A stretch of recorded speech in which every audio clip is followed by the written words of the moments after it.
بسم اللہ الرحمن الرحیم الحمد للہ رب العالمین والعاقبۃ للمتقین والجنۃ للمؤمنین والنار للملحدین والصلاة والسلام علی سید الانبیاء والمرسلین سیدنا ونبینا وشفیعنا ابی القاسم محمد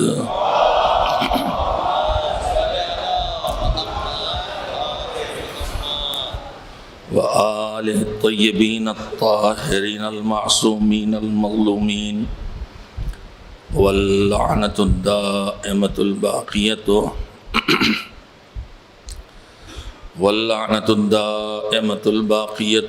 علی اعدائهم اجمعین من الآن الی یوم الدین اما بعد فقد روی عن جعفر بن محمد الصادق علیہ السلام فی زیارت جدہ سید الشہداء الامام الحسین بن علی بن ابی طالب علیہ السلام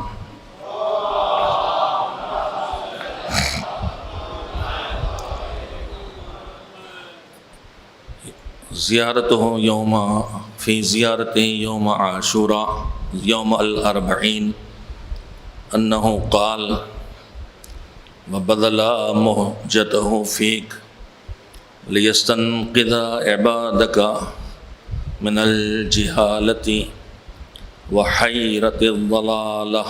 صلوات بھیجیں محمد وعلی محمد علیہ السلام۔ اربعین سید الشہداء کے دن خصوصیت سے زیارت سید الشہداء کی تاکید کی گئی ہے، اور انہیں زیارات میں سے جو یوم اربعین فرزندان سید الشہداء جن کلمات سے اپنے جد کو ان کی قبر پر حاضری دے کر زیارت کرتے تھے، سلام کرتے تھے اپنے جد کو، انہی میں سے ایک زیارت ہے جو زیارت اربعین کے نام سے مشہور ہے، اور یہ وہ زیارت ہے جو ہمارے چھٹے امام حضرت جعفر صادق علیہ السلام نے جن کلمات سے اربعین کے دن اپنے جد کی زیارت کی تھی، اس میں ایک جملہ ہے کہ میں گواہی دیتا ہوں کہ حسین نے اپنی جان دے دی، اپنے آپ کو قربان کر دیا تیری راہ میں۔ وبذل مہجتہ فیک، لیکن حسین نے جو اپنی جان قربان کی اللہ کی راہ میں، تو صرف اس لیے نہیں کہ ان کو یاد کیا جائے، یاد کر کے رویا جائے اور رو کے جنت کا حقدار بن جایا جائے۔ چھٹے امام فرماتے ہیں کہ حسین نے جو قربانی دی وہ کیوں؟ لیستنقذ عبادک من الجہالہ، حسین نے جو قربانی دی ہے وہ اس لیے، اے میرے رب، تاکہ تیرے بندوں کو جہالت سے نکال سکیں، وحیرۃ الضلالہ، اور حسین نے قربانی اس لیے دی ہے کہ جب گمراہیاں انسان کو حیرت زدہ کرنے لگیں اور اس کی سمجھ میں نہ آئے کہ مجھے کیا کرنا چاہیے، میرا موقف کیا ہو، چاروں طرف سے گمراہیوں کا حملہ ہو، جس صورتحال سے اس وقت بھی ہمارا معاشرہ دو چار ہے، دشمن چوطرفہ ہمارے اوپر حملہ آور ہے، اور اس نے کوئی تدبیر نہیں چھوڑی ہے ہم کو مٹا دینے کی اور ختم کر دینے کی۔ اس وقت کہنے کے لیے حاضر نہیں ہوا ہوں، کل ممکن ہے کل کی گفتگو میں اس حصے کو آپ کے سامنے رکھوں کہ حضور سرور کائنات صلی اللہ علیہ وآلہ وسلم نے جب تبلیغ دین شروع کی ہے دشمنی اسی وقت سے شروع ہو گئی۔ پہلے دشمنی حضور سے تھی اس لیے کہ وہ دین وہ لائے تھے، اور جب حضور دنیا سے گئے تو جن کے ذمے دین کا پھیلانا اور بچانا لگا کے گئے، حضور سے جو دشمنی تھی وہ ساری دشمنیاں ان کی طرف منتقل ہو گئیں جنہیں حضور اپنے دین کا ذمہ دار بنا کے گئے تھے، یعنی اہل بیت طاہرین علیہم السلام۔ تو اصل میں دشمنی تو رسول اللہ سے ہے، لیکن جب رسول کا کام علی نے کیا تو دشمنی علی کی طرف آ گئی، جب وہی ذمہ داری حسن نے انجام دی وہ دشمنی حسن کی طرف آ گئی، حسین کی طرف آ گئی، اور دشمنیاں منتقل ہو رہی ہیں۔ اور جو کوئی اللہ یا رسول یا امام کا کام کرے گا دشمنیاں ادھر رخ کریں گی۔ اگر ان دشمنیوں کی تدبیریں دیکھیں تو دور حضور ذرا سے اس مائک کو تھوڑا سے دور کر دیں، ایک صلوات بھیجیں محمد و آل محمد۔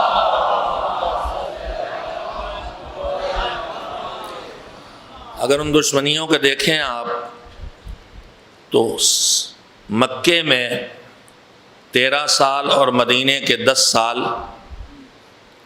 اس میں دو مقابلے میں ہیں، ابو لہب، ابو جہل، ابو سفیان۔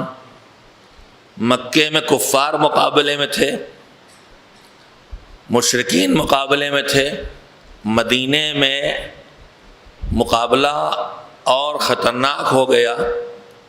اب کفار کے ساتھ منافقین بھی دشمنی میں شامل ہو گئے، اور منافقین کا مقابلہ کفار کے مقابلے سے بہت مشکل ہوتا ہے، اس لیے کہ کافر تو کھلا ہوا ہوتا ہے، منافق چھپا دشمن ہوتا ہے۔ منافق گھر کے اندر سے بھی نکلتا ہے، منافق رشتہ داروں میں بھی نکلتا ہے، اور سب سے زیادہ منافق تو دوستوں میں نکلتے ہیں۔ اور یہی صورت پیغمبر کے ساتھ بھی ہوئی کہ ان کے گھر میں تو کوئی منافق نہیں نکلا، لیکن ان کے دوستوں میں اتنے منافق بن گئے کہ اللہ نے پورا سورہ ہی منافقون کے نام پہ نازل کر دیا۔ میں اپنے جوانوں سے کہنا چاہتا ہوں، میں کسی کا دل دکھانے کے لیے کبھی کوئی بات نہیں کرتا، لیکن یہ ممبر سچائی بیان کرنے کے لیے ہے۔ البتہ سچائی اس طرح بیان ہونا چاہیے کہ سچائی پہنچے، نہ کسی کا دل دکھے نہ کسی کی توہین ہو۔ یہ نظام دین کا ہے۔ میں اپنے جوانوں سے 2 باتیں اب کہنا چاہتا ہوں، کہتے کہتے دماغ میں بات آ گئی۔ ہماری تاریخ ظلم سے ڈوبی ہوئی ہے، ہم ظلم سے گزرے ہیں، ہمیں لوٹا گیا ہے، تباہ کیا گیا ہے، برباد کیا گیا ہے، قتل و غارت ہوئی ہے۔ ہماری دشمنیاں اب دور پیغمبر سے شروع ہو گئیں جو آج تک چل رہی ہیں۔ لیکن میرے عزیزو، دشمن کی خرابیاں بیان کرو یہ ہمیں اہل بیت نے بتایا ہے، لیکن ان کے لیے بد زبانی نہ کرو، انہیں گالیاں نہ دو، اس پر اہل بیت کبھی راضی نہیں ہوئے۔ اہل بیت علیہ السلام کی ہدایات ہیں وَلَا تَكُونُوا سَبَّابِينَ، گالیاں بکنے والے مت بننا۔ جنگ صفین میں جب مولا کے لشکر کے لوگ کچھ معاویہ کے لشکر کے برے لوگوں کو کچھ بد زبانی ان کے لیے کر رہے تھے تو مولا نے کہا کہ نہیں یہ مت کرو، بس تم ان کی خرابیاں لوگوں کو بتاؤ، خود بخود دنیا ان سے دور ہو جائے گی۔ قرآن کریم میں بھی اس کا ایک اصول بتایا گیا۔ میں اپنے جوانوں سے کہنا چاہتا ہوں اللہ کرے کہ وہ توجہ دیں تاکہ حکم خدا کی مخالفت نہ کریں۔ قرآن کریم میں تو اللہ کے مقابلے میں جو کھڑا ہے، جو اللہ کا دشمن ہے، جو اللہ کے مقابلے میں جسے لوگوں نے خدا بنا رکھا ہے، قرآن کریم کہتا ہے کہ تم ان کے خداؤں کو برا بھلا نہ کہو، اس لیے کہ تم ان کے جھوٹے خداؤں کو برا بھلا کہو گے تو تمہارے سچے خدا کی توہین کریں گے۔ میں اس سے زیادہ آپ جوانوں سے اور کچھ نہیں کہنا چاہتا، مگر ہمیں سوچنا چاہیے کہ ہمارے کسی طرز عمل سے وہ نوبت نہ آ جائے کہ یہ دنیا جو بہت جسور دنیا ہے، یہ علی کی اہانت کرنے لگے، یہ حسین کی اہانت کرنے لگے، یہ زمانے کے ولی کی اہانت کرنے لگے۔ اگر ہماری کسی جذباتیت نے ہمارے دشمن کو یہ بہانہ فراہم کر دیا کہ وہ یہ کہے کہ وہ ہمارے والوں کو گالیاں دے رہے ہیں لہذا ہم ان کے والوں کو گالیاں دیں گے، تو پھر یہ کون ہوگا؟ یہ وہی حکم خدا کی مخالفت ہوگی کہ تم ان کے خداؤں کو برا بھلا نہ کہو، ورنہ وہ تمہارے خداؤں کو برا بھلا کہیں گے۔ اور میں یہیں پہ اپنے جوانوں کو ایک بات اور سنا دینا چاہتا ہوں۔ ہمارے مذہب میں ایک لفظ بولا جاتا ہے آگ کر دیا، اخباروں میں چھپتا ہے، اور اس سے مقصود ہوتا ہے میراث، جائیداد سے محروم کر دینا۔ وہ ایک فقہی مسئلہ ہے کہ اس سے ہوتا ہے کہ نہیں ہوتا، لیکن اور آق اور عقوق کا مطلب ہے کٹ۔ آق کا مطلب یہ ہے کہ جس کو کاٹ کے الگ کر دیا، اولاد بدن اس کے وجود کا ٹکڑا ہے، اسے کاٹ کے الگ کر دیا۔ لیکن اصل میں کوئی باپ یا ماں کے آق کرنے سے آق نہیں ہوتا۔ ماں باپ کریں چاہے نہ کریں، اولاد کا ماں باپ کے ساتھ بدسلوکی کا برتاؤ کرنا اسے خود بخود باپ سے ماں سے کاٹ کے الگ کر دیتا ہے، اور وہ آق ہو جاتا ہے چاہے ماں باپ نہ کہیں کہ میں نے آق کیا۔ ان میں سے ایک جگہ یہ بھی بتائی گئی ہے، اور ایسی اولاد کو آق قرار دیا گیا ہے اور اس کی بہت ملامت کی گئی ہے معصومین کے ارشادات میں، کہ جس اولاد کے کرتوت کی وجہ سے، اس کے طرز عمل کی وجہ سے، اس کی کسی بات کی وجہ سے، اس کے کسی کام کی وجہ سے اس کے ماں باپ کو لوگ برا بھلا کہیں۔ کاش آپ متوجہ ہوں، اگر خدا نخواستہ بیٹا جا کے کسی کے دکان سے کوئی چیز چرا کے بھاگ جاتا ہے، اور اگر دنیا یہ کہے کہ دیکھو فلاں کی اولاد ہے چور ہے، فلاں کی اولاد ہے گالیاں بکتی ہے، فلاں کی اولاد ہے نشہ کرتی ہے، تو یہاں بیٹے اولاد کے کرتوت کی وجہ سے باپ اور ماں کو جو برا بھلا کہا جا رہا ہے، بعض روایات میں ایسی اولاد کے لیے لفظ لعنت بھی آیا ہے، اور بعض روایات میں اس کے لیے لفظ آق بھی آیا ہے۔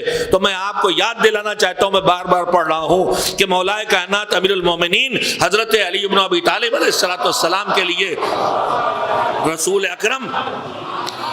اکرم حضرت محمد مصطفیٰ صلی اللہ علیہ وآلہ وسلم کا جملہ ہے اپنے لیے اور ان کے لیے کہ انا و علی ابا هذه الامہ، ہم اس امت کے رسول ہیں، ہم اس امت کے امام ہیں، ہم ولی خلیفہ ہے علی، لیکن سنو صرف یہی رشتہ نہیں ہے، پیغمبر نے فرمایا میں اور علی اس امت کے باپ بھی ہیں۔ اب اگر ہمارے کسی طرز عمل سے، ہماری چلتی ہوئی زبان سے، ہماری بے تکی جذباتیت سے، ہمارے بے قابو جذباتیات سے، ہمارے پرجوش ہو کے عقل کے کنارے رکھ دینے سے، ہماری کسی زبان سے لفظ نکلے ہوئے لفظ سے، ہمارے کسی عمل سے اگر کسی نے ہمیں دیکھ کے علی کو کچھ کہا تو یہ وہ نالائق اولاد ہوگی جو اپنے اس عمل سے آنکھ ہو گئی ہے، یعنی علی سے کٹ گئی ہے۔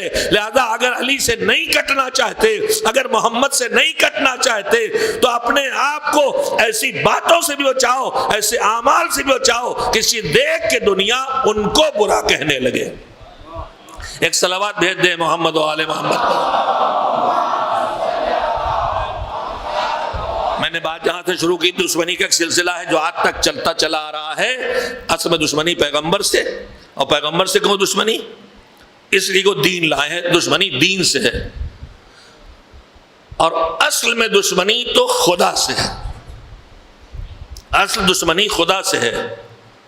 یہ دشمنی کفار کے شکل میں تھی حضور کے سامنے، اور یہ دشمنی مدینے میں آئی، جب مکے سے نکلی مدینے تک آئی تو پھر کفار اور مشرکین بھی شامل ہوئے، اور جب یہ گروہ بنے تو پھر انہوں نے تمام دنیا میں جتنے اسلام کے مقابلے میں مذہب تھے اور دین تھے ان سب کو سمیٹ کے جنگ احزاب کھڑی کی۔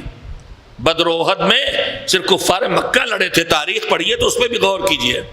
بدر و احد میں جو لشکر آیا تھا وہ صرف کفار مکہ کا لشکر تھا، لیکن جب ہر جگہ مار کھائی اور شکست کھائی تو ابو سفیان نے پھر جنگ خندق 5 ہجری میں لڑی ہے، جس میں کفار مکہ، منافقین مدینہ اور یہود و نصارہ سب کو شامل کیا گیا تھا، یعنی سارے ادیان و مذاہب جو غیر مسلم تھے، غیر اسلام تھے، سب مل کے مقابلے میں آئے تھے، اور جب سب مل کے مقابلے میں آئے تو اس دشمنوں کے پورے پینل کے خطروں سے یہ جو انہوں نے گروہ بنایا، ابھی اہل بیت علیہ السلام کے مزاروں کے گرانے والی حکومت نے نام نہاد 26 ملکوں کا سال 2 سال پہلے 26 ملکوں کا ایک گروپ بنایا، جنہوں نے مل کے طے کیا کہ ایک کے بعد ایک جہاں علی کا نام لیا جا رہا ان ملکوں کو تباہ کرو۔ آپ دیکھیے اسلامی ممالک میں خالی فلسطین، خالی سیریا پہ حملہ کیوں ہے؟ خالی سیریا کیوں تباہ کیا جا رہا؟ خالی عراق کیوں تباہ کیا گیا؟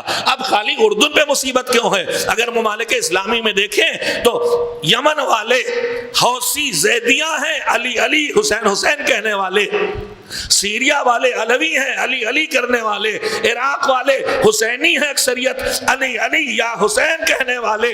تو یہ دشمن خود بتا رہا ہے اپنے طرز عمل سے کہ اس کو ہر اس ملک کا مقابلہ کرنا ہے جو حسین حسین کرے، جو علی علی کرے۔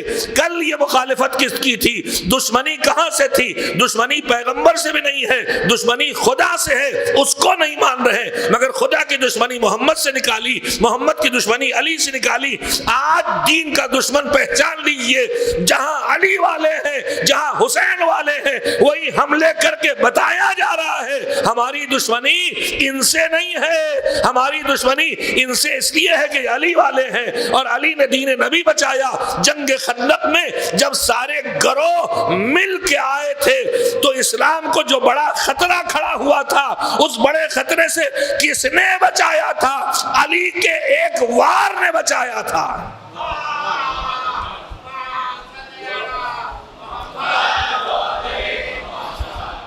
ایک صلوات مل جل کے بھیج دے محمد و آل محمد علیہ السلام۔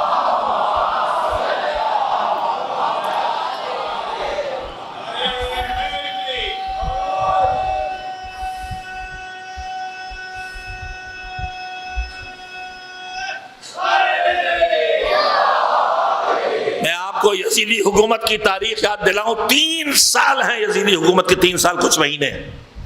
اس نے حکومت کے تخت پر آنے کے بعد پہلے سال حسین سے بیعت کا مطالبہ کیا، اور امام حسین علیہ السلام شہید ہوئے، کربلا کا حادثہ گزرا۔ دوسرا سال یزید نے حکم دیا، لشکر بھیجا اور مدینہ منورہ پہ حملہ کیا، اور مدینہ تاراج ہوا۔ مسجد النبی کو مسجد کے بجائے گھوڑوں کا استبل بنا دیا گیا۔ 3 دن کے لیے مدینہ جو صرف مسلمانوں کا نہیں بلکہ اصحاب کا تھا، شہر تھا، اس اصحاب کے شہر میں حکومت کی طرف سے اعلان کیا گیا کہ 3 دن کے لیے حکومت ان کے جان، مال اور آبرو کی ذمہ دار نہیں ہے۔ 3 دن میں جو کچھ ہوا اسے ممبر سے بیان نہیں کیا جا سکتا۔ اس کے بعد پھر لشکر بھیجا گیا اور مکے پہ حملہ کیا گیا، خانہ کعبہ پر منجنیق سے گولہ مارا گیا، خانہ کعبہ کا پردہ گرا، دیواریں ٹوٹی۔ تو یزیدی حکومت کے 3 برسوں میں 3 کارنامے ہیں۔ پہلے سال حسین کی شہادت اور ان کے ساتھ ان کے انصاروں اہل بیت کی شہادت اور اہل حرم کی گرفتاری۔ دوسرے سال مدینے کی تاراجی، تیسرے سال مکے کی تاراجی۔ ذرا سے غور کریں کہ مکہ کیا ہے اور مدینہ کیا ہے۔ اسلام شروع ہوتا ہے خدا کے وجود کا اقرار کر کے اس کی توحید کو ماننے سے. اور توحید جب اچھی طرح سے مانی جاتی ہے اور اللہ کو پہچان کے اس کے وجود کا اقرار کیا جاتا ہے کہ وہ حکمت والا بھی ہے، وہ قدرت والا بھی ہے، وہ رحمت والا بھی ہے، وہ عدالت والا بھی ہے، تو یہ اس طرح اللہ کو ماننا عقل کو نبوت تک پہنچاتا ہے کہ جب اللہ ایسا ہے تو پھر ہماری ہدایت کے لیے اس کو انتظام کرنا چاہیے، جیسے اس نے ہماری زندگی کی ہر ضرورت کا انتظام کیا ہے، ہماری ہدایت کا انتظام کرنا چاہیے. یہیں سے عقید نبوت پیدا ہوتا ہے، عقید رسالت پیدا ہوتا ہے، اور یہیں سے بات آگے بڑھتی ہے کہ جب نبوت و رسالت کا مقصد دین کو لانا اور لوگوں کو دین پہنچا کے انہیں کامیاب بنانا ہے، تو پھر دین مٹایا جائے تو بچانے والا ہونا چاہیے، اور پھیلنے سے رکاوٹ ہو تو پھیلانے والا ہونا چاہیے. یہیں سے عقیدہ امامت پیدا ہوتا ہے. یہ سارے عقل کے ذریعے بنے ہوئے اصول ہیں. تو دین کے جتنے بھی عقائد ہیں، چاہے وہ قیامت کا عقیدہ ہو، چاہے برزخ کا عقیدہ ہو، چاہے غیبت کا نظریہ ہو، چاہے علم غیب کا فلسفہ ہو، عصمت کا معاملات ہوں، نبوت و رسالت کے فرق ہوں، اولو العزم پیغمبروں کی بات ہو، امامت کی بات ہو، ولایت کی بات ہو، جتنے بھی عقائد ہیں ان تک آدمی سب سے پہلے پہنچتا ہے توحید تک، وجود خدا تک. عقل یہاں سے نہیں شروع ہوتی کہ قیامت آئے گی کہ نہیں آئے گی، آپ کی میری نہیں. ہم آپ تو سب سنے ہوئے ہیں. ایک اجنبی کے پاس جائیے جس نے کبھی دین کے بارے میں کچھ نہ سوچا ہو اور اسلام کو بالکل نہ جانتا ہو، اس سے بات شروع کیجئے تو قیامت پہ بات نہیں کر سکیں گے آپ، امامت پہ نہیں. اس سے بات یہیں سے شروع کرنا پڑے گی. یہ بتاؤ کہ جتنی بڑی دنیا اور کائنات ہے یہ خود سے بنی ہے کہ کوئی بنانے والا ہے؟ اور جب بنانے والا طے ہو جائے گا تو پھر بحث شروع ہوگی کہ ایک ہے کہ کئی. اور جب توحید طے ہو جائے گی پھر شروع ہوگی گفتگو کہ اگر ایک ہے تو کیسا ہے، کمزور ہے کہ طاقتور، بے خبر ہے کہ علم والا، ظالم ہے کہ عدالت والا، اور عقل مسائل طے کرتی رہے گی. تو دین شروع ہوتا ہے توحید سے اور دین لوگوں تک پہنچتا ہے نبوت کے ذریعے. مکہ مرکز توحید ہے اور مدینہ علامت نبوت ہے. اگر ان دو لفظوں کو آپ محسوس کریں تو پھر میں بات کہوں. توحید کا تصور آتے ہی مکے کی خانہ کعبہ تک نگاہیں جاتی، اور نبوت کے بات آتے ہی مدینے میں روضۃ النبی کے گنبد خضرا تک نگاہیں جاتی. تو مرکز توحید ہے مکہ، مرکز نبوت ہے مدینہ. حسین کربلا میں شہید ہوئے، کربلا میں حسین کو شہید کر کے مدینے تک آیا یزید، مدینہ تاراج کر کے مکے تک گیا. یزید کا یہ طرز عمل بتا رہا تھا کہ اصل میں وہ دشمن توحید ہے، لیکن اس کی مجال نہیں ہے کہ توحید یا نبوت پہ حملہ کرے. اسے پتا ہے جب تک حسین ہے نہ نبوت مٹائی جا سکتی ہے نہ توحید، لہذا اس نے پہلے حسین پہ حملہ کیا. جب حسین کو شہید کر لیا تو ایک بار نبوت پہ حملہ کیا، ایک بار توحید پہ حملہ کیا. آج دشمن کا عزاداری کو کھل کے مٹانا یا اندر سے کھوکھلا کرنے کی تدبیریں کرنا بتا رہا ہے کہ دشمن کو پتا ہے کہ عزاداری دین کو بچانے والی ہے، یہ عزاداری نبوت کی حفاظت کرنے والی ہے، یہ عزاداری توحید کو بچانے والی ہے، یہ عزاداری مذہب کی حفاظت کرنے والی ہے، قرآن کی حفاظت، نماز کی حفاظت، روزے کی حفاظت. دشمن لگا ہے جیسے کل حسین کو مٹایا تھا کہ توحید مٹا دے، اسی طرح آج عزاداری کو مٹانے پہ لگا ہے تاکہ توحید مٹ جائے، نبوت مٹ جائے. مگر نقل حسین نے توحید و نبوت مٹنے دی، نہ آج عزاداری کرنے والے یا عزادار انشاءاللہ نہ توحید پہ آچانے دیں گے نہ نبوت پہ آچانے دیں گے.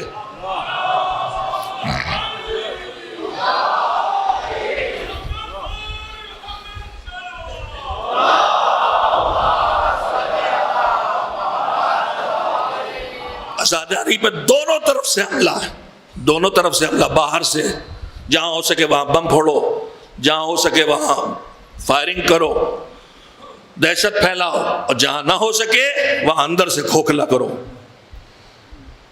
نوبت یہاں تک آ گئی کہ منبر سے ایسی گفتگو ہونے لگی جو مخالف توحید ہے.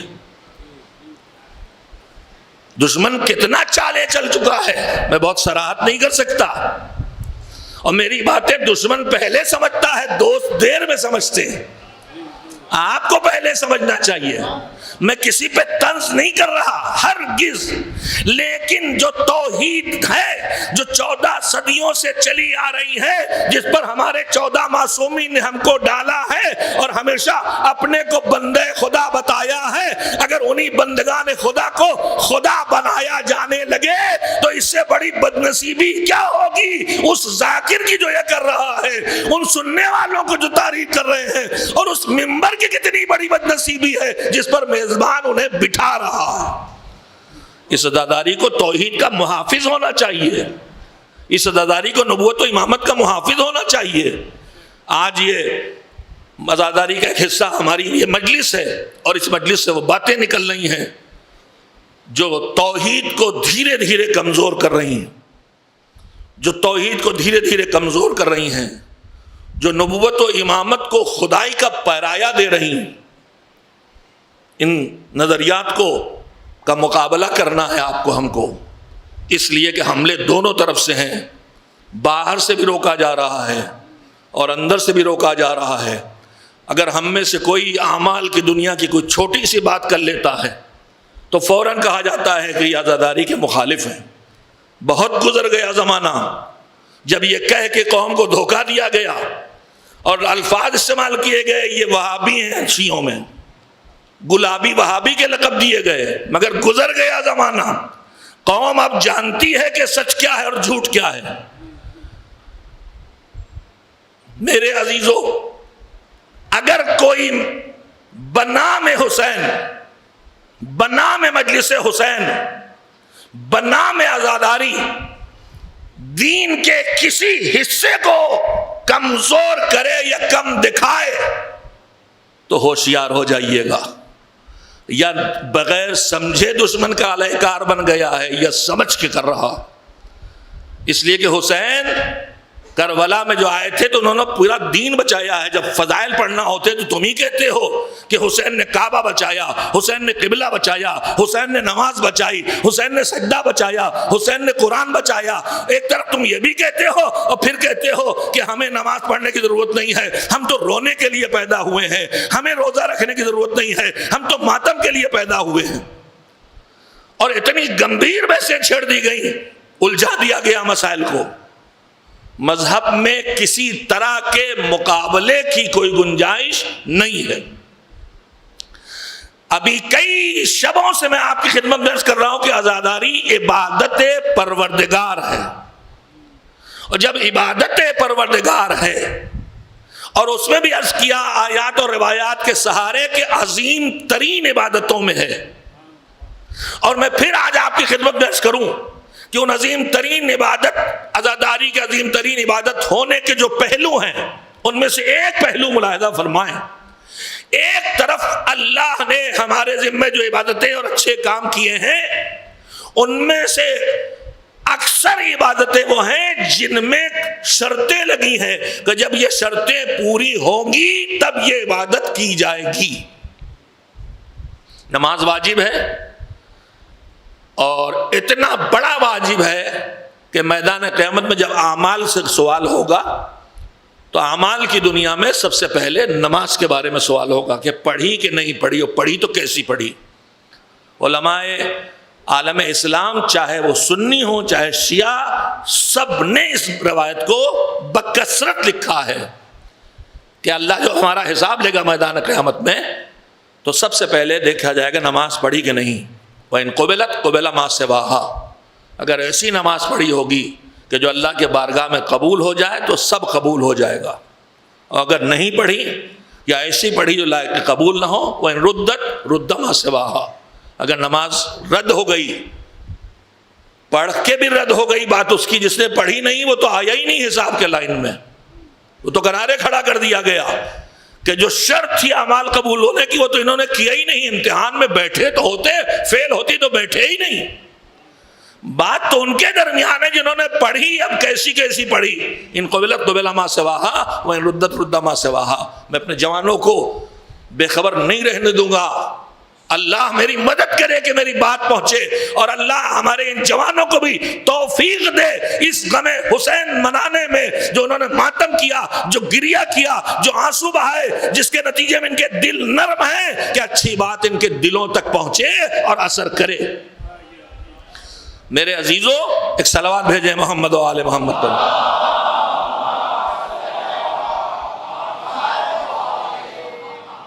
روایت مستند ہے، جس کا جی چاہے سند کے بارے میں جس سے جی چاہے جا کے پوچھ لے، کہ جو سب سے پہلے حضور کا جو ارشاد ہے کہ سب سے پہلے نماز بارے میں سوال ہوگا، ان قبلت قبل ما سوا ردت رد ما سواہا، بات تواتر تمام عالم اسلام نے نقل کیا، اسے جھٹلایا نہیں جا سکتا۔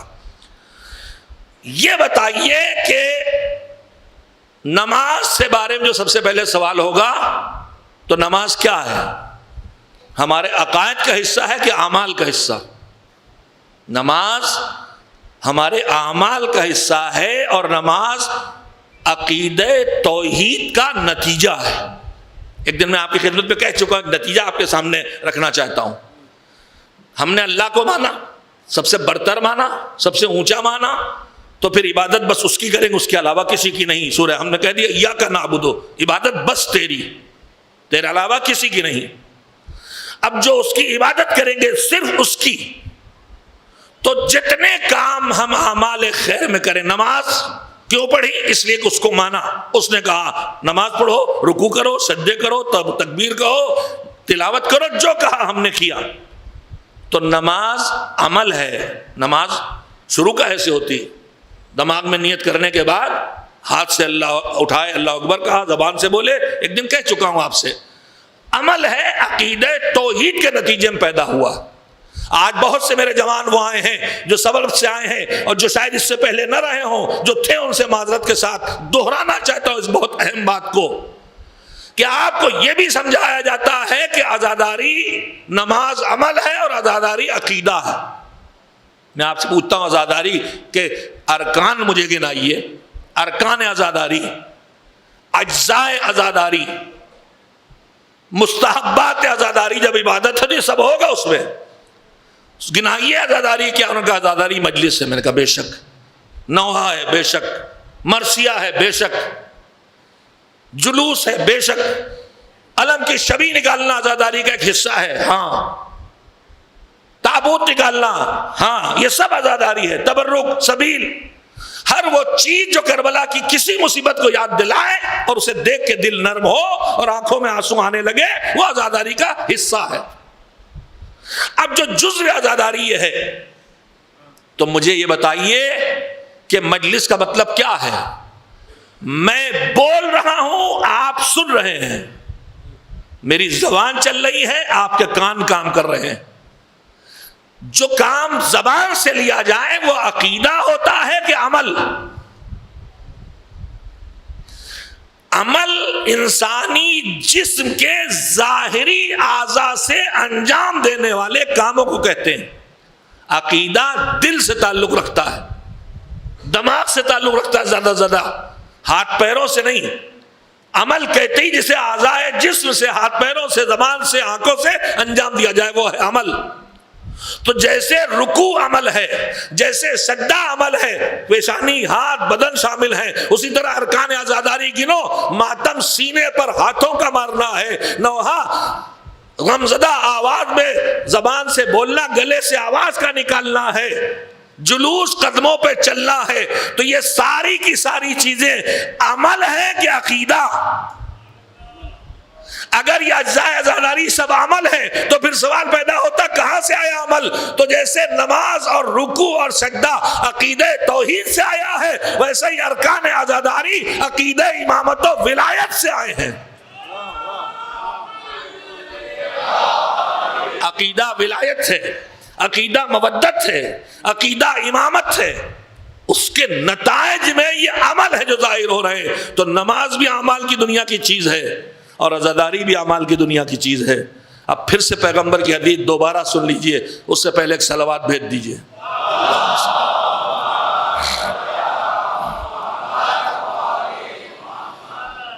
ایک اور صلوات اس سے بہتر بھیج دیجئے محمد عالم۔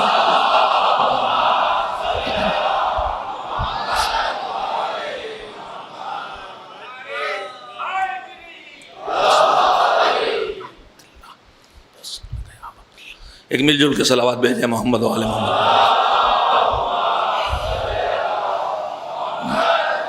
میدان قیامت میں جب ہمارے اعمال کا حساب شروع ہوا، ہم کیا کیا لے کے گئے؟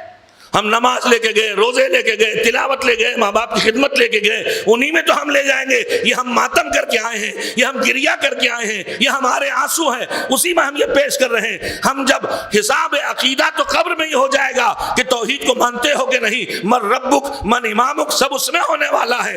اب یہاں تو اعمال کا حساب ہو رہا ہے، تو یہیں تو ہم کہیں گے یہ میری رکوع دیکھ، یہ میرے سجدے دیکھ، یہ میری نماز دیکھ، یہ میرے آنسو دیکھ، یہ میرا ماتم دیکھ، یہ میرا تبرک دیکھ، یہ میرا جلوس دیکھ، یہ حسین پر گریا دیکھ، یہ سیدہ کے لفظ گر پر میری بے چینی دیکھ، اور اسے قبول کر۔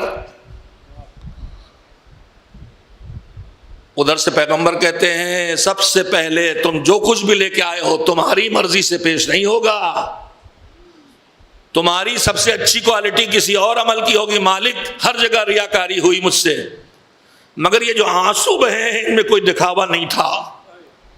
یہ جو میں بے چین ہو کے کربلا کو پر رویا ہوں مالک، اس میں کوئی مکاری نہیں تھی۔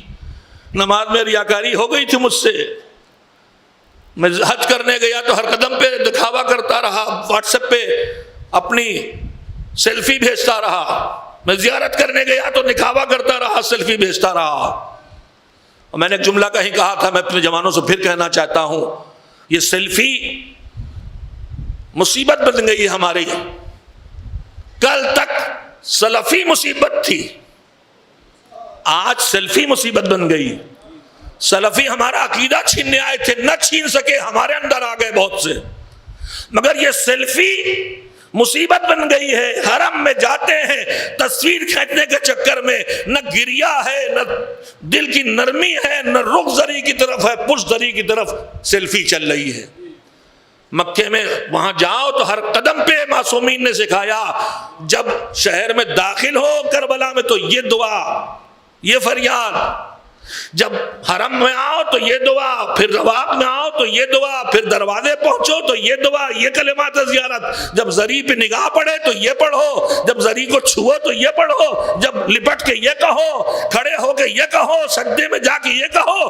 تو دماغ تو اس میں ہونا چاہیے، مگر یہ سیلفیاں ہمیں کہاں یہ سب کرنے دیتی ہیں؟ خالی شوق ہے کہ ہم کھچوا کے بھیجیں۔ ارے چھوڑ دے اپنے مالک پر، کیا اس کے پاس یہ تصویریں نہیں ہے؟ تو فکر نہ کر، تو جا حسین کی زیارت کر۔ وہ مالک وہ ہے جس کے لیے حسین کے دادا نے کہا، حسین کے بابا نے کہا، کم من ثناء جمیل لست اہلا لہ قد نثرتا، جن تعریفوں کا حقدار نہیں تھا وہ بھی تو نے میرے نام سے پھیلا دی۔ تو جب زیارت کرنے آیا ہے تو کیسے چھپ جائے گی تیری نیکی؟ مالک تو تیری نیکی بتائے گا۔ مگر ہر جگہ ریاکاری کا خطرہ۔ ہمارا عمل جو بچا، ہم نے سوچا یہ جو ہمارے آنسو ہیں ان میں ریاکاری نہیں تھی، یہ ہمارا گریا ریاکاری نہیں تھا، بس اللہ کی بارگاہ میں یہی پیش کرنے کے قابل اللہ پیش کر دے۔ مگر حضور کہتے ہیں تمہارا اختیار وہاں نہیں ہے، تم نہیں طے کرو گے کہ تمہارے اعمال میں پہلے اللہ کی بارگاہ میں کیا رکھیں۔ حضور کہتے ہیں اول ما یسأل عنہ، پہلی چیز جس کے بارے میں قیامت میں سوال ہوگا وہ ہے نماز۔ تو جو ہماری کوالٹی والی چیزیں ہیں جو شاید اللہ کے اس بارگاہ میں پیش کرتے تو قبول ہو جاتی، وہ تو تب پیش کرنے کا وقت آئے گا جب نماز پیش ہو کے قبول ہو جائے۔ میرے عزیزو توجہ دو، اگر اپنی محنتیں ضائع نہیں کرنا ہے، یہ راتوں کی گریے، یہ پورے 3 دن 5 دن سے میری بہنوں بیٹیوں اور جوانوں کا ننگے پیر زمین پہ گمزدہ ہو کے چلنا، یہ ماتم کرنا، یہ اپنے کو زخمی کرنا، یہ خون بہانا، جو تمہیں لگ رہا ہے کہ حسین کی یاد تازہ ہو رہی وہ تم کر رہے ہو، تو اپنی محنتوں کو بچانا ہے اور اللہ کی بارگاہ میں اسے محفوظ کرنا ہے۔ تو خدا کے لیے دیکھو کہ اس کے پیش کرنے کے لیے شرط ہے نماز۔ نماز پڑھ کے جاؤ تاکہ جب مانگا جائے تو نماز سامنے رکھ دو، اور اس کے بعد ایسی رکھو کہ وہ قبول ہو، بس اس کے قبول ہوتے ہی سارے اعمال قبول ہو جائیں گے۔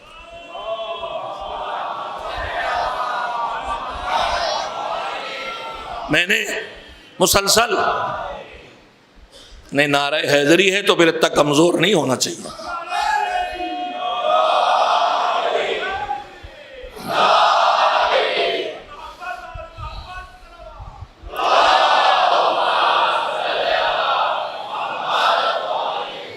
کی سوئی تیزی سے بڑھ رہی ہے اور وقت دن بھی ختم ہو رہے ہیں، اور بہت سی باتیں جن کی توفیق اللہ نے دی، میں اسے توفیق سمجھتا ہوں، اور آپ بھی جو تشریف لا رہے ہیں یہ بھی توفیق ہے۔ اگر آپ کو میری بات سے اتفاق نہیں ہے تو پھر اور بڑا اجر آپ کے لیے ہے کہ آپ احترام مجلس میں تشریف فرما ہے۔ البتہ میں کہوں گا کہ نہ ہماری مروت، نہ امامے کی مروت، نہ ممبر کی نہیں سکھایا گیا ہے۔ ہمارے مذہب میں یہ سکھایا گیا ہے کہ ہر چیز کو سمجھ کے ماننا ہے۔ اگر میری بات سے آپ کو اختلاف ہو، میں نے مسلسل اپنا نمبر دیا ہے، اللہ گواہ ہے کہ نہ میں انتشار پیدا کرنا چاہتا ہوں، میں تو اپنے مالک کی بارگاہ میں مسلسل دعا کرتا ہوں کہ پروردگار یہ چھوٹی سی قوم جو حسین کی قربانی کے نتیجے میں آج تک بچی ہوئی ہے، دشمن اس کے پیچھے پڑ گیا، کتنے گروہ اس کے اندر بنا ڈالے ہیں جو سب ایک دوسرے کو گمراہ قرار دے رہے، پروردگار ہم سب کو توفیق دے کہ ہم اتنا تو سمجھے کہ تم ہمارے نظریے سے متفق نہ صحیح، ہم تمہارے نظریے سے کہیں متفق نہیں نہ ہو، مگر ہم تو ہیں سب تو علی والے ہیں، تو سب حسین والے ہیں، تو سب مسلمان ہیں، تو سب مومن ہیں، تو سب شیعہ اثنا عشری ہیں، تو سب غلامان حیدر کرار۔ آپ مجھ سے خوش نہ ہو، میں آپ سے خوش نہ ہوں، مگر ہم دونوں کو ایک دوسرے کو معاف کر کے ملتے رہنا ہے تاکہ ہمارے مولا کو دکھ نہ ہو۔ بڑے فاصلے پیدا کر دیے دشمن نے، تباہ کر دیا، کربلا والوں کو یاد کرے اور اس بری طرح لڑے۔ کبھی سوچو کتنا دکھی ہے زمانے کا امام جو وقت کا علی ہے۔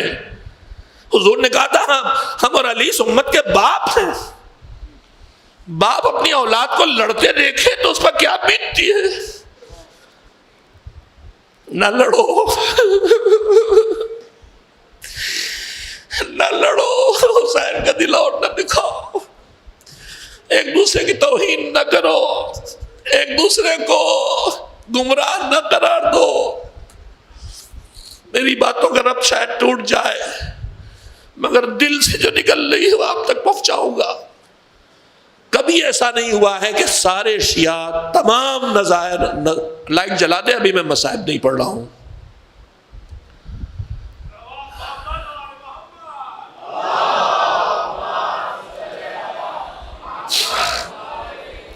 کبھی ایسا نہیں ہوا ہے کہ ائمہ کے دور میں بھی کہ شیعوں میں نظریاتی، یہ ہماری زندگی کی دلیل ہے۔ اختلاف علمی وہی ہوتا ہے جہاں عقل کا استعمال ہو، جہاں عقل کا کھانا بند کر لیا جائے، اختلاف وہاں نہیں ہوتا۔ دور ائمہ میں مومنین درمیان اختلاف ہوتا تھا، لیکن اختلاف کا مطلب دشمنیاں نہیں تھی، ایک دوسرے کو ذلیل کرنا نہیں تھا۔ آپ روایات پڑھیں، مسائل ہے کہ ہم یہ کہہ رہے ہیں، فلاں یہ کہہ رہے ہیں، ہم میں سے کون درست ہے، اور امام جو فیصلہ کرتے تو قبول کیا جاتا تھا۔ آج امام کی جگہ جو اس زمانے میں سب سے زیادہ امام کے علم کے خزانہ دار ہیں اور جنہیں امام کے علم کی بھیک سب سے زیادہ ملی ہے وہ ہمارے فقہاء ہیں۔ آج ہماری ہر بحث کا خاتمہ ہمارے فقہاء پہ ہونا چاہیے، اور جو وہ فیصلہ کریں وہ ہم سے بہت زیادہ جانکار ہیں، اس پر عمل کیا جائے۔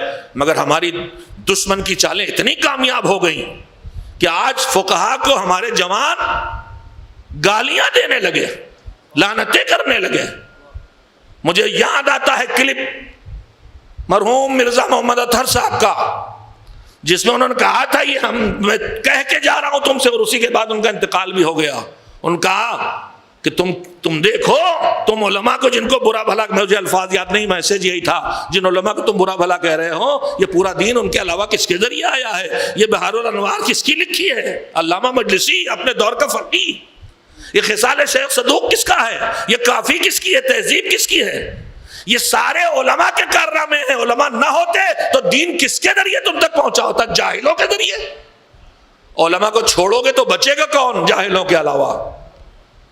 تو خدا کے لیے یہ نفرتیں ختم کرو۔ ائمہ نے کے دور میں بھی میں بہت قیمتی بات کہنا چاہتا ہوں۔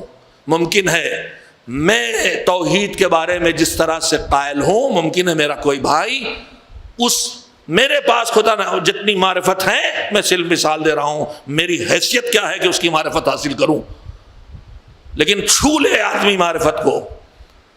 اس کائنات میں ایک مالک ہے جو خالق ہے، اس کو نہ پہچان پایا کوئی دو کے علاوہ، مگر دو مخلوق بھی اللہ نے ایسے بچائے جن کو اور بھی کوئی نہ پہچان پایا خالق کے علاوہ۔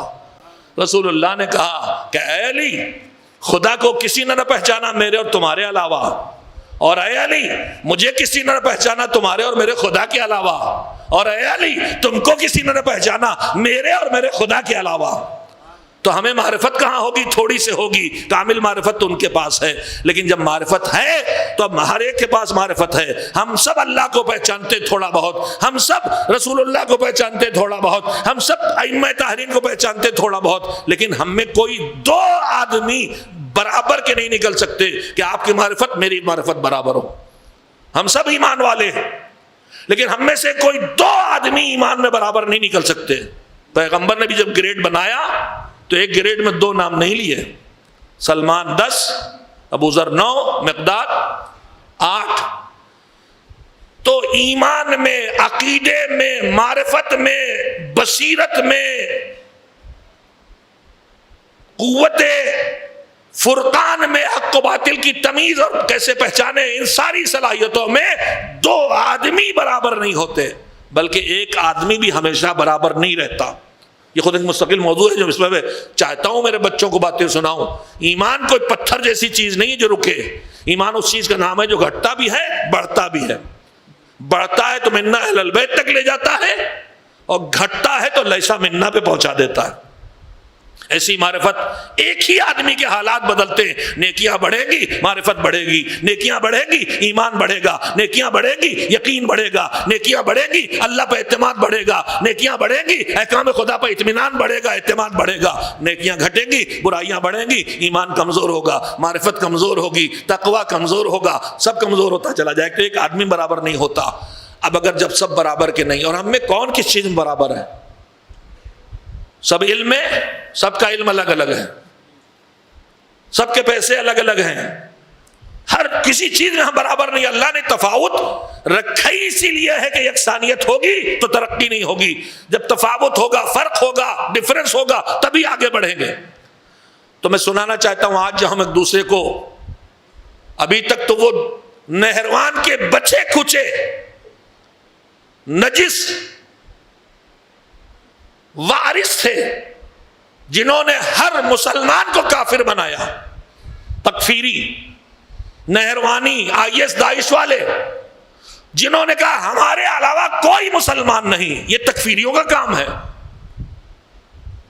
پیغمبر کافر کو مسلمان بناتے تھے، مسلمان کو کافر نہیں بناتے تھے۔ انہوں نے دوسری مہم چلا دی، جو مسلمان اسے کافر بناؤ، ہم ان کو برا بھلا کہہ رہے ہیں۔ لیکن آج ہمارے اپنے حالات کیا ہو گئے؟ کہ وہ غالی ہے اسے الگ کرو، ان کا یہ مقصر ہے اسے کاٹ کے ادھر پھینکو، ان کا یہ اخباری ہے اس سے بائیکاٹ، ان کا یہ مقلد ہے یہ نجس، مثلا سب ایک دوسرے کاٹ کے پھینکے دے رہے ہیں۔ کیا یہ سیرت ائمہ یہی ہے؟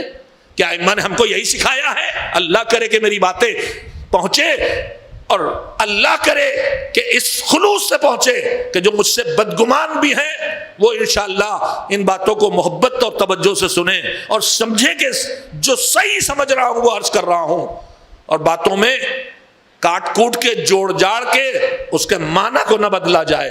بدلنے کے دو طریقے ہوتے ہیں، ایک الفاظ بدلنا، ایک الفاظ کے مفہوم کو بدلنا، تحریف لفظی اور تحریف معنوی۔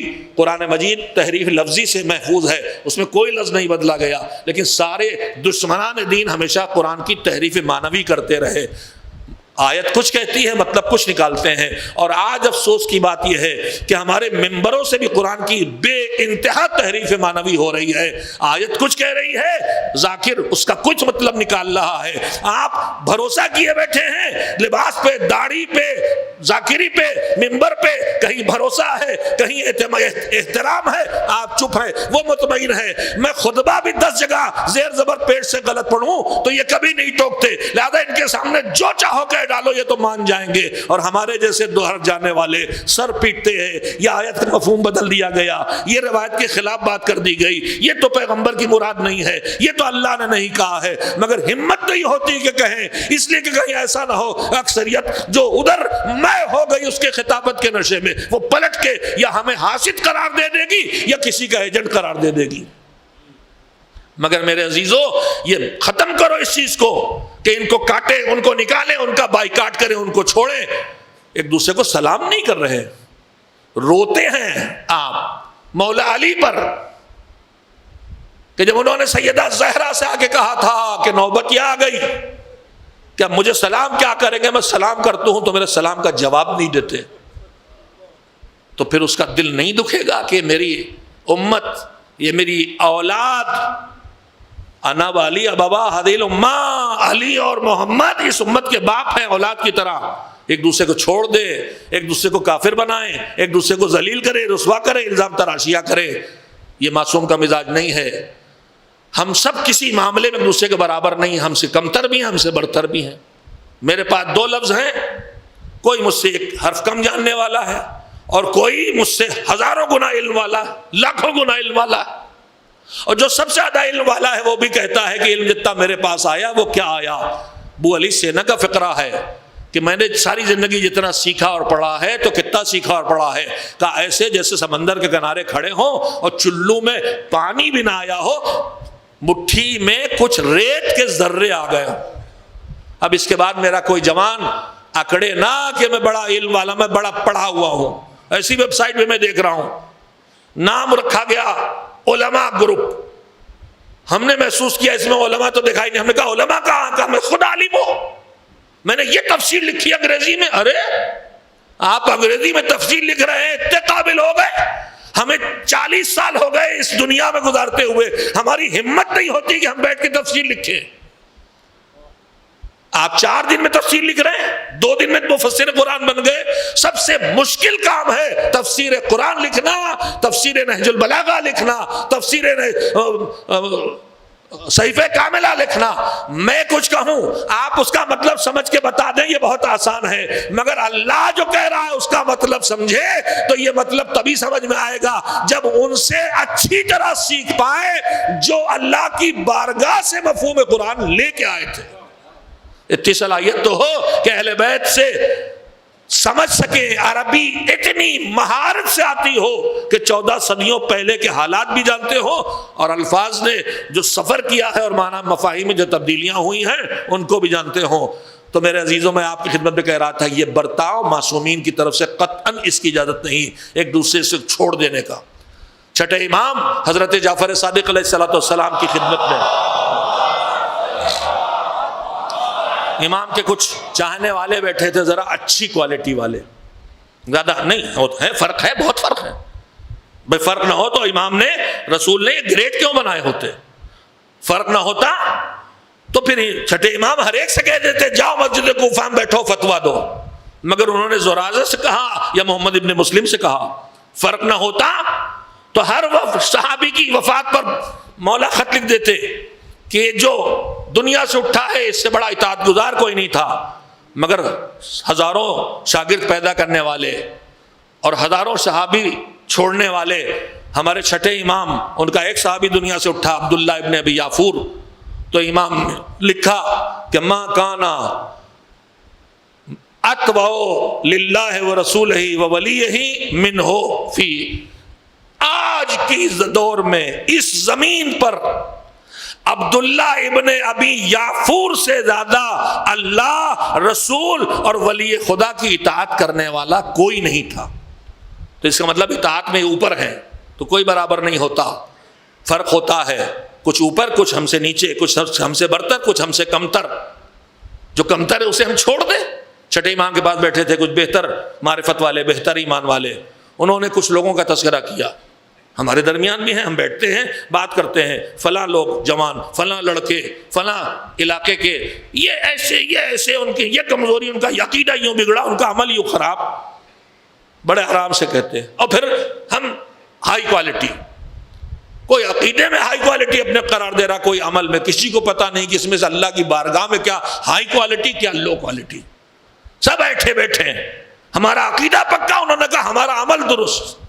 آپ کا عقیدہ پکا ہے، کسی زیادہ بہتر سے سند لے آئیے. آپ کا عمل درست ہے تو اللہ سے صرف قبولیت لے آئیے. ایک دوسرے کو چھوڑ رہے ہم نہیں، معصوم اس پہ راضی نہیں ہیں. ان کی سیرت یہ نہیں. امام کے پاس بیٹھے تھے، کچھ لوگوں کا تذکرہ کیا. کہا ان کا ہم نے ان سے اپنے کو الگ کر لیا، ہم ان کو گویا ہماری آج زبان میں لفٹ نہیں دیتے، ہم انہیں گھاس نہیں ڈالتے۔ تو امام نے کہا کیوں؟ کہا اس لیے کہ وہ ہم سے ایمان میں اور ان چیزوں میں جو ولایت سے مربوط ہے، امامت سے مربوط ہے، جس طرح ہم آپ کو پہچانتے مانتے ہیں، اس کوالٹی پر وہ ایمان کے ولایت پہ نہیں ہے۔ تو امام نے کہا اچھا، اگر وہ ایمان پر، معرفت میں، ولایت میں، اس کوالٹی پر، جس کوالٹی پر تم ہو، بہت توجہ سے سنو عزیزو، جس کوالٹی پر تم ہو، اس لیول، جس لیول پر تم ہو، اس لیول پر وہ نہیں ہے، اس وجہ سے تم نے ان کو چھوڑ دیا کہ وہ لو لیول والے ہیں۔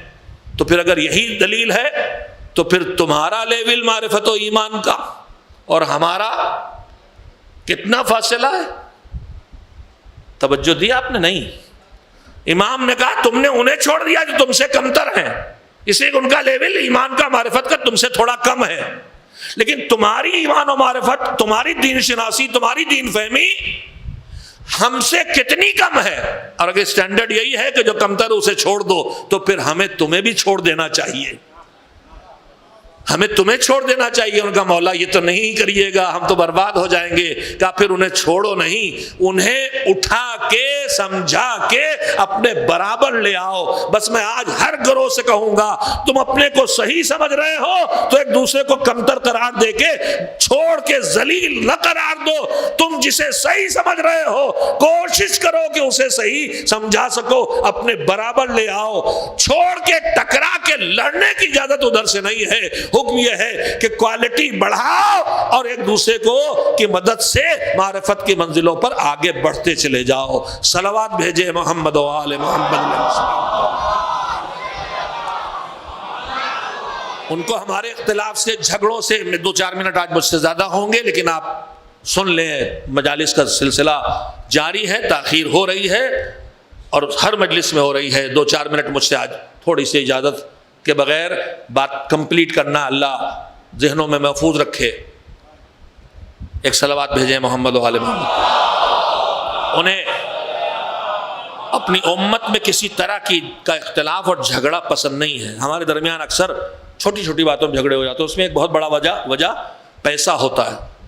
امام ہماری کہتے ہیں یہ فکر مند ہے، میں اس کی بات نہیں کرتا، انہیں کیا پسند نہیں وہ سنیے۔ روایت کہتی ہے کہ چھٹے امام کے اصحاب میں مجھے تھوڑے دن ہو گئے پڑھے ہوئے، اور حافظہ تھوڑا کمزور، تھوڑا نہیں بہت کمزور ہو گیا ہے۔ جناب ابو بصیر یا جناب محمد ابن مسلم یا کوئی بھی معتمد صحابی جو امام سے بہت قریب تھے، وہ کہیں سے گزر رہے تھے کوفے میں یا مدینے میں، تو ایک مرتبہ انہوں نے دیکھا کہ 2 لوگ جو دونوں کے دونوں امام کے محب ہیں، چاہنے والے ہیں، آپس میں کچھ بحث و تکرار کر رہے ہیں، کوئی جھگڑا ہو رہا۔ قریب آئے تو وہ دیکھا کہ ان کا جو معاملہ ہے، جو تلخ گفتگو ہو رہی، جو جھگڑا ہو رہا ہے، وہ پیسوں کے معاملات میں، لین دین میں ہے۔ ان میں سے ایک کچھ کہہ رہا تھا کہ میرے پیسے ان کے ذمے اتنے نکلتے ہیں، اور وہ انکار کر رہا تھا، کچھ 1000 درہم۔ وہ کہہ رہا تھا میرے اتنے پیسے تمہارے ذمے نکلتے، جیسے ہمارے بزنس اکثر ہوا کرتا ہے۔ قرآن بار بار جن چیزوں پہ تاکید کرتا، اس میں ایک یہ ہے کہ جب پارٹنرشپ کرو، ادھار دو تو لکھ کے کرو، زبانی مت رکھو۔ مگر ہم اس ایک حکم قرآن کی ہمیشہ مخالفت کرتے ہیں۔ پہلے دوستی میں لکھنے کا کیا کام ہے، اور پھر 4 دنوں کے بعد مار پیٹ شروع ہو جاتی ہے اور بزنس ٹوٹ جاتے ہیں۔ خدا کے لیے پارٹنرشپ کرنا ہے، چاہے اپنی اولاد سے کرنا ہو، قرآن کہتا لکھو۔ یہ پیسہ بہت ظالم ہے۔ کئی چیزیں ایسی جو انسان کو کسی چیز سے بھی اس اتنا لگاؤ نہیں ہوتا۔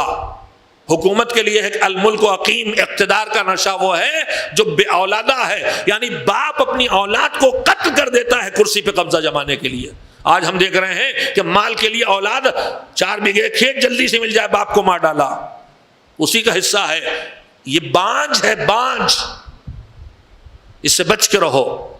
لکھ لو تاکہ جب جھگڑا ہو تو مضبوط سند موجود ہے، قرآن مجید کہتا ہے۔ خیر، تو وہ 2 لڑ رہے تھے، وہ کہہ رہے رقم میری نکل رہی، اسے کہا میری آپ کی رقم نہیں نکل رہی۔ وہیں پہ رکے صحابی جو بھی ہیں، جناب محمد اسلم یا زرارہ، اور اس کے بعد کا جھگڑا نہ کرو۔ جس کے پیسے کہہ رہا میرے اتنے پیسے نکلتے، اس سے پوچھا کتنے، اس نے بتایا اتنے، انہوں نے اپنی جیب سے نکالے، اس کو دے دیے، کہ جھگڑا ختم۔ ہاں بس ختم بھائی، یہی معاملہ تھا جھگڑے کا، کیا ہے جھگڑا؟ اب مجھے نہیں پتا انہوں نے گلے ملوایا کہ نہیں. گلے ملنے سے زیادہ ضروری ہے دلوں کا صاف ہونا، اور دلوں کے صاف ہونے کا پتہ اس سے چلتا ہے کہ میرا دل میرے بھائی کے لیے صاف ہے کہ نہیں. اگر میرا صاف ہو گیا تو اس کا بھی صاف ہے، اور میرا دل صاف نہیں ہوا تو اس کا بھی صاف نہیں ہوا. گلے ملنے سے زیادہ اچھا ہے دل کا صاف ہونا. کبھی کبھی زبردستی ٹھوکم ٹھاک کے گلے ملوائے جاتے ہیں، اس سے کوئی فائدہ نہیں. خیر سلو کرا دی، وہ لوگ جانے لگے، کہا رک جاؤ رک جاؤ. کہا یہ تمہارا جو پیسہ میں نے تم کو دیا، تمہاری رقم تم کو حوالے کر دی، تمہاری ڈیمانڈ تھی، مطالبہ تھا، یہ نہ سمجھنا کہ یہ رقم میں نے اپنے جیب سے دی ہے. کہا پھر؟ کہا میرے مولا نے اب میرے پاس اپنی امانت رکھوائی ہے کہ جب ان کے چاہنے والے پیسے کے لیے لڑنے لگے تو ان کو لڑنے نہ دینا، میری طرف سے پیسے دے کے ان کو لڑائی سے روک دینا. میرے عزیزوں، پہچانا امام کی پسند کو، وہ ہمیں لڑنا پسند نہیں کرتے. جب وہ پیسے جیسی حقیر چیز پہ ہمیں لڑتا نہیں دیکھنا چاہتے تو دین کے نام پر، مذہب کے نام پر، عقیدے کے نام پر، عزاداری کے نام پر، نماز کے نام پر لڑنا کہاں سے پسند کریں گے؟ پھر کہوں گا خدا کے لیے ان کے دکھے دلوں کو اور نہ دکھاؤ. وہ عصر غیب میں جو بیٹھا ہے ہماری ان خرابیوں کو دیکھ کے کتنا بے چین ہے، مگر کیا کرے کہ ہم دعا تو روز کرتے عجل اللہ ظہورک، لیکن اس کے آنے کا انتظام ہماری طرف سے کوئی نہیں. اگر ہمیں مجلس پڑھنا کرنا ہوتی ہے اور ہم انتظار کرتے ہیں خطیب کا، شاعر کا، ذاکر کا، سامعین کا، تو گھر بند کر کے نہیں بیٹھتے، ڈرائنگ روم میں نہیں بیٹھتے، فرش ازا بچھا دیتے ہیں، ممبر لگا دیتے ہیں، پوشش رکھ دیتے ہیں، لاؤڈ اسپیکر سیٹ کر دیتے ہیں. علامہ جوادی اللہ مقامہ نے اپنے نکات میں نکرہ میں بتا اس لیے رہا ہوں کہ جو میرے خطبہ اور ذاکرین اور جو میری بہنیں جو مجلسیں پڑھ رہی ہیں وہ سنی سنائی مجلسیں پڑھ کے اور بگاڑ پیدا نہ کریں، وہ اہل علم کی مجلسیں بھی پڑھیں، اور ان کے نوٹس بھی چھپے ہیں. ادارے تنظیم مکاتب کا پورا ذخیرہ یہاں ہے، اس میں جائیں، یہاں ذاکرائیں، تاکہ وہاں معتبر علماء کی کتابوں سے پڑھ کے پڑھیں. آج کل خوابوں کی مجلسیں پڑھی جا رہی ہیں، انکشافات کی مجلسیں پڑھی جا رہی ہیں، دعائیں گڑ گڑ کے بتائی جا رہی ہیں، دوائیں گڑ گڑ کے بتائی جا رہی ہیں. جب آدمی کے پاس میٹر کم ہوتا ہے تو یہی سب کرتا ہے. خدا کے لیے آپ کہیں گے کسی کو تو چھوڑو گے، کیا کریں جب کوئی مذہب کو چھوڑ نہیں رہا ہے؟ ہر آدمی مذہب کے پیچھے پڑا، کوئی نہ کوئی چٹکی کاٹ رہا ہے. تو جتنی چٹکیاں کاٹی جا رہی ہیں ان چٹکیوں کو ڈھیلا کرنا پڑے گا. جتنی قینچیاں چل رہی ہیں، کوئی اپنے نعرے کے چکر میں، کوئی واہ واہ کے چکر میں میرا جیسا، کوئی پیسے کے چکر میں، کوئی تعلقات نبھانے کے چکر میں، ہر آدمی مذہب کی چٹکی کاٹ رہا ہے. کوئی نام کے چکر میں. خدا کے لیے مذہب سے دنیا کا فائدہ اٹھاؤ، مگر وہ نہیں جو تم اٹھا رہے، وہ مذہب کا فائدہ اٹھا جو اللہ نے اس میں رکھا ہے. اللہ نے مذہب کا فائدہ رکھا ہے، برکت رکھی ہے مذہب میں، اس نے سکون رکھا ہے مذہب میں، امن و چین رکھا ہے. اس راستے پہ جاؤ. تو خیر میں جہاں بات کو سمیٹ کے لایا تھا وہ یہاں لایا تھا کہ دکھے ہوئے دل کو ان کے اور نہ دکھائیں. ہم ان کا دل کم دکھا ہوا نہیں ہے. اگر ہمیں ان کا انتظار ہے، وہ ظہور نہیں کر رہے تو اس میں ایک رکاوٹ ہم خود ہیں. ان کو اطاعت گزار لوگ چاہیے، کیسی اطاعت کرنے والے جو حکم ملنے کے بعد بہانے نہ کریں، جو حکم ملنے کے بعد عذر نہ کریں، بلکہ ہارون مکی کی طرح جیسے ہی کہا جائے جلتے تنور میں کود جاؤ تو کود جائیں. ایسے اطاعت گزار چاہیے اور تیاری چاہیے. ہم گھروں کو اس لائق بنائیں، ماحول اس لائق بنائیں جیسے فرش ازا بچھا کے، ممبر رکھ کے، لاؤڈ اسپیکر لگا کے، تبرک کا انتظام کر کے مجلس سننے والوں اور پڑھنے والوں کو انتظام کرتے ہیں. ویسے ہی ایمان بڑھا کے، جذبہ عمل پیدا کر کے، اطاعت دشوار جگہوں پر بھی حکم خدا مان کے ان کا انتظار کریں کہ جو آ کے ہو سکتا ہے ہم سے مال نہیں جان دینے کا حکم دے دیں کہ بڑھو اور دشمنان دین سے لڑ کے جان دو، اپنے کو ٹٹولے، ہم تو بہت دینے پہ تیار نہیں، ہم تو تھوڑا سے پیسہ دینے پہ تیار نہیں، اولاد کہاں ہم دے پائیں گے، کہاں ساری رقم لٹا پائیں گے، کہاں جان دے پائیں گے، مگر اسی زمین پہ کچھ ہیں وہ مائیں جو سیدہ زینب کی حفاظت کے لیے جانے والوں کو گود سے نکال کے بھیج رہی، جا بیٹا جان دے دے۔ یہ ہیں زینب کی کنیزیں۔ جیسے کربلا میں زینب تھیں اور ساری مائیں تھیں اور بہنیں تھیں، کوئی بھائی کو بھیج رہا تھا، کوئی اولاد کو بھیج رہا تھا، جاؤ حسین پہ جان دے دو، گود کے پالوں کو بھیج رہا تھا۔ یہ جذبہ جب تک نہیں آئے گا فرزند حسین کیسے آئے گا؟ اس کو انصار و اعوان چاہیے۔ کربلا کا جذبہ اللہ ہم سب میں پیدا کرے، ہمارے اندر وہ مائیں پیدا کریں جو اپنے ہاتھوں سے اسلحہ لگا کے بچوں کو تیار کر کے بھیج رہی تھیں، وہ باپ پیدا کریں جو اپنے بیٹے کو پہلے بھیج رہے تھے حر جیسے، تاکہ بیٹا کی لاش خود پہلے اٹھا لیں، اس لیے کہ حر دیکھ رہے تھے کہ میں تو اتنا بوڑھا نہیں ہوں، زخمی نہیں ہوں، بھوکا پیاسا نہیں ہوں، جوان بیٹے کی لاش اٹھا لو، اسی زمین پر تپتی ریت پر ایک جوان بیٹا زخمی ہو کے گرے گا اور ایک بوڑھا باپ آئے گا اس کی مدد کے لیے۔ اب آپ سب سمجھ گئے کون؟ وہ حسین کا لخت جگر، جسے حسین نے جب رخصت کیا تو یہ کہا تھا کہ مالک مدینہ چھوٹ گیا تھا۔ جب قبر رسول پہ پہنچے تھے سینہ رکھ کے لپٹ کے روئے تھے، آپ کا سینہ یاد آتا تھا تو آپ کی قبر پہ آگے سکون مل جاتا تھا۔ اماں آپ کا گود یاد آتی تھی، آپ کی قبر پہ سکون مل جاتا تھا۔ بھیا آپ کا پہلو یاد آتا تھا، آپ کی قبر پہ آگے سکون مل جاتا تھا۔ وہ چھن رہا ہے مگر تسلی مل جاتی تھی، تسلی مل جاتی تھی۔ کیسے؟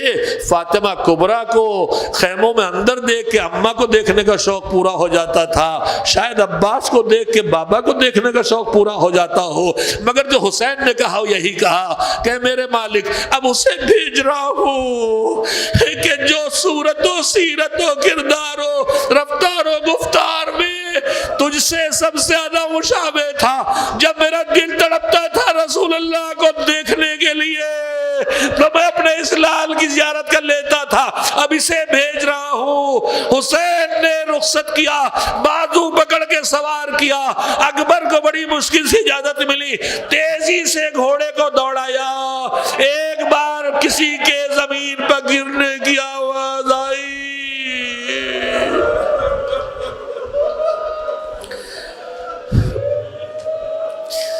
مڑ کے دیکھا،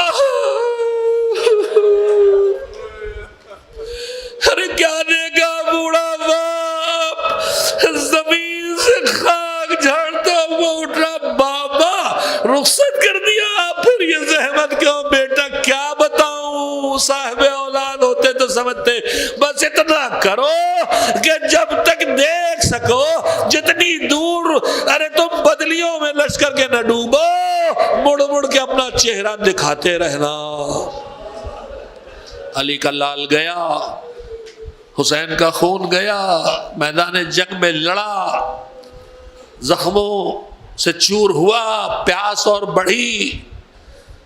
اکبر باشعور ہیں، اکبر اتنے باشعور ہے، روایت کہتی ہے کہ جب حسین کا قافلہ کربلا کی طرف آ رہا تھا تو راہ چلتے ہوئے سواری پر، سواری کیا ہے، یا اونٹ یا گھوڑا، حسین کی ذرا سے آنکھ لگ گئی۔ سوچئے میرا مولا کتنا تھکا ہوا ہے کہ ایسی سواری پہ بھی آنکھ لگ گئی۔ ایک مرتبہ پلکیں جھپکی، پھر دیکھا تو کہا انا للہ و انا الیہ راجعون، پہلو میں بیٹا تھا، کہا بابا کیا بات ہے، یہ فقرہ کس لیے کہہ رہے ہیں؟ تو امام نے بتایا کہ میرے رسول سامنے تھے اور کہہ رہے تھے اب میرے پاس آؤ گے، لگتا ہے موت نزدیک ہے۔ دیکھو اکبر کس شعور کے انسان کا نام ہے، کیسا بصیرت۔ کہا بابا موت آنے والی ہے؟ کہا ہاں۔ کہا بابا یہ بتائیے ہماری موت حق پہ ہوگی نا؟ کہا بیٹا ہماری موت حق پہ ہوگی۔ کہا پھر بابا کیا فکر ہے، موت ہم پہ آ پڑے یا ہم موت پہ جا پڑے؟ یہ وہی جملہ تھا جو دادا کا جملہ ہے، یہ وہی جملہ ہے جو دادا کا جملہ ہے۔ ایسا بابصیرت، اسے پتا ہے پانی نہیں ہے تو پھر مانگنے کیوں آیا؟